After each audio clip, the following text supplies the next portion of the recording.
జేసీ వాళ్ళు ఇన్ని రోజులు దొంగ ఓట్లు వేయించుకునే గెలిచారా అన్న అనుమానం కలుగుతోందని ఎమ్మెల్యే పెద్దారెడ్డి పేర్కొన్నారు. జేసీ సొంత గ్రామమైన జూటూరులో ఎమ్మెల్యే పెద్దారెడ్డి మీడియాతో మాట్లాడారు. నాయకుడు ప్రజలకు ఎలాంటి సందేశం ఇవ్వాలో తెలుసుకోవాలన్నారు.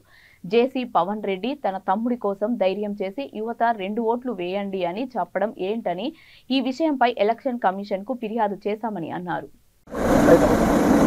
నిన్నటి రోజు జేసీ అస్మిత్ రెడ్డి నామినేషన్ల సందర్భంగా జేసీ పవన్ తన తమ్ముని కోసం నిన్న ఆయన చెప్పడం ఏం జరిగిందంటే, అందరూ సోషల్ మీడియాలో కూడా చూస్తున్నారు.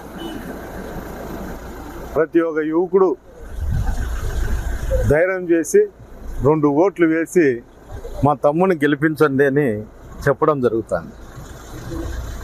ప్రజలకు నాయకుడు ఎలాంటి సందేశం ఇవ్వాలో ఓసారి వాళ్ళు తెలుసుకోవాలి. ఇన్ని సంవత్సరాల నుండి దొంగోట్లతోనే వాళ్ళు గెలుస్తున్నారా అనేది సందేహం. ఎందుకు చెప్తున్నా అంటే, పాపం జేసీ అస్మిత్ రెడ్డి మీదేమో జేసీ పవన్ కుమార్ రెడ్డి మీదేమో ఒక్క కేసు కూడా లేదు తాడిపత్రిలో.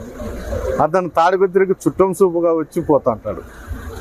అలాంటోడు ఎప్పుడో ఒకసారి వచ్చే దివాకర్ రెడ్డి కొడుకని ఎవరన్నా ఆదరిస్తా అంటారు తప్ప, అతనికి రాజకీయంగా తాడిపత్రిలో అస్మిత్ రెడ్డికి ప్రభాకర్ రెడ్డి ఉండేటువంటి ఆదరణ కూడా అతనికి లేదు. కేవలము వాళ్ళ తమ్ముని ఓడగొట్టే దానికోసమో, లేకపోతే ప్రజలను రెచ్చగొట్టి శాంతి భద్రతలకు లోటు కల్పించాలా ఎలక్షన్ టైంలో అనే ఒక ఉద్దేశంతో ప్రతి ఒక్క యువకుడు దౌర్జన్యంగా పోయి 2 ఓట్లు వేయండి దొంగ ఓట్లు అని చెప్పడం జరుగుతుంది. అంటే ఓటమిని వాళ్ళ కుటుంబము అంగీకరించినట్లే అనేది నా భావన. ఎందుకు చెప్తున్నా అంటే, ఎప్పుడన్నా కానీ మనం ఓటమి చెందినప్పుడో, లేకపోతే ఓడిపోతామని ఒక భయం ఉన్నప్పుడో మనం మన అనుచరులను యాన్నో సాట ఏదో ఒకటి చెప్పమనేది గతంలో జరుగుతుండేది. ఈ రోజులో ప్రజలు చైతన్యవంతులైనారు.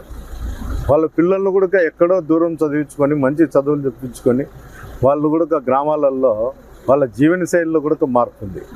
ఇలాంటి టైంలో కూడా ప్రజలను రెచ్చగొడుతూ వాళ్ళ భవిష్యత్తును నాశనం చేసే దానికోసమే జేసీ పవన్ కుమార్ రెడ్డి ఈరోజు అలాంటి వ్యాఖ్యలు చేయడం చాలా దురదృష్టకరం.